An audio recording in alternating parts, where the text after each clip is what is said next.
Hi viewers, welcome to my channel.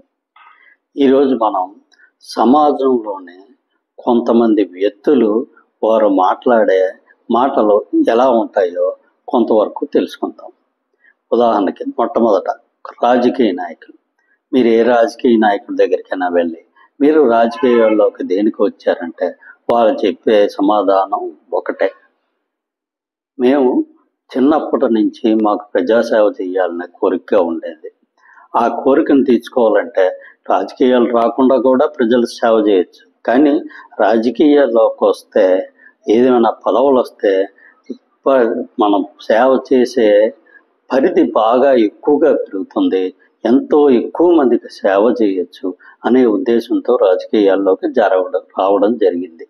Only ప్రజల సేవ చేసే పరిధిని బాగా పెంచుకోవడం మాత్రమే ఈ రాజకీయాల్లోకి మేము వచ్చామని చెప్పి ప్రతి రాజకీయ నాయకుడు ఇదే మాట మాట్లాడుతుంటాడు.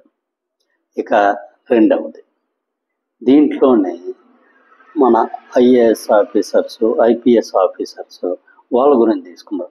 వాళ్ళు కూడా మేము మా పర్సనల్ ఇష్యూ గురించి ఉద్యోగం చేసి డబ్బులు సంపాదిద్దామని చెప్పి మేము ఈ ఉద్యోగాలు చేయట్లేదు. మాకు ప్రజలకు సేవ చేయాలనేదే కోరిక మాది.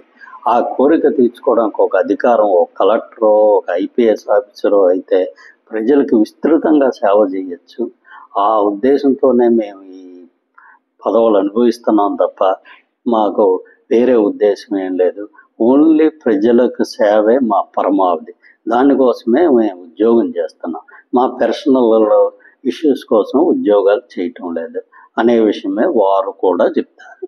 ఇక మామూలుగా ఉద్యోగస్తులు, ఇక మామూలుగా ఏ ఉద్యోగస్తుని గడిపినా ఆ ఉద్యోగస్తులు జీతం కోసం పనిచేస్తున్నాను, నా భార్య బిడ్డను పోషించుకోవడం పనిచేస్తున్నాను ఎవరైనా చెప్తారా? ఎవరో చెప్పరు.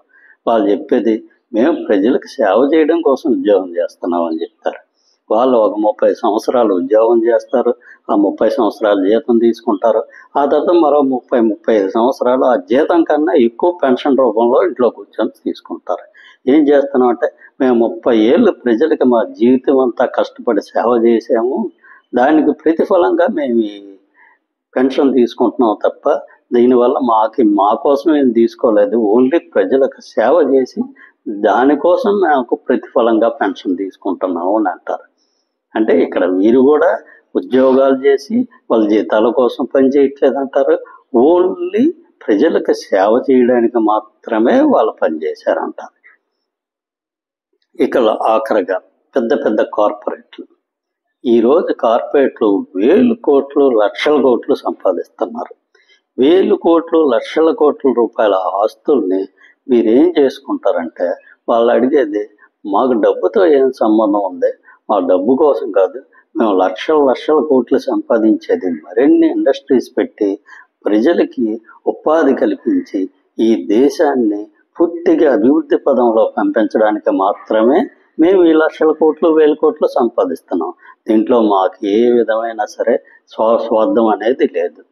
మా జీవితాల్లో ఈ రోజుకి 18 గంటలు 20 గంటలు పనిచేసి మేము ఈ 1000 కోట్లు సంపాదించేది ప్రజలకి ఉపాధి అవకాశాలు పంపించి ఈ దేశ అభివృద్ధికి దోహదం చేయడానికి తప్ప మాకు ఈ విషయంలో ఏ విధమైన డబ్బు అవసరం లేదు. మా లక్షల కోట్లు కొత్త ఇండస్ట్రీస్ పెట్టడానికే మేము ఉపయోగిస్తాం తప్ప మేము ఇంకా వేరే ఉద్దేశం ఏమీ లేదు. అంటే ఇక్కడ ఈ నలుగురు మన సమాజంలో ముఖ్యమైన వ్యక్తులు వీళ్ళు నలుగురు. వీళ్ళందరూ చెప్పేది ఒకటే విషయం, మేము ప్రజలకి సేవ చేయడానికే వచ్చాము, మా సేవతో దేశానికి అభివృద్ధి పదంలో నడిపించడానికి మాత్రమే వచ్చాము, అంతకుమించి మా దగ్గర ఏ విధమైన స్వార్థము లేదు. మేము ఉద్యోగాలు చేసేది జీతాల కోసం కాదు, మేము వ్యాపారాలు చేసేది డబ్బు కోసం కాదు, మేము రాజకీయాల్లోకి వచ్చేది డబ్బు కోసం కాదు.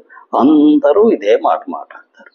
అంటే ఇక్కడ మనం ఒక బుట్టలో ఒక సామెత ఉంది, బుట్టలో చేపలు ఉన్నాయి, అక్కడ ఉన్న వాళ్ళందరూ వెజిటేరియన్లే, కానీ ఆ చేపలు మాయమైపోతున్నాయి.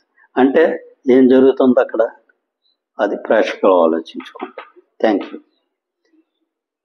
ఇంకా ఈ విషయంలో ఈ వీడియోలో కంటెంట్లు మీకు నచ్చితే పూర్తిగా సబ్స్క్రైబ్ చేసుకొని మమ్మల్ని ఎంకరేజ్ చేస్తారని ఆశిస్తున్నాం. Thank you.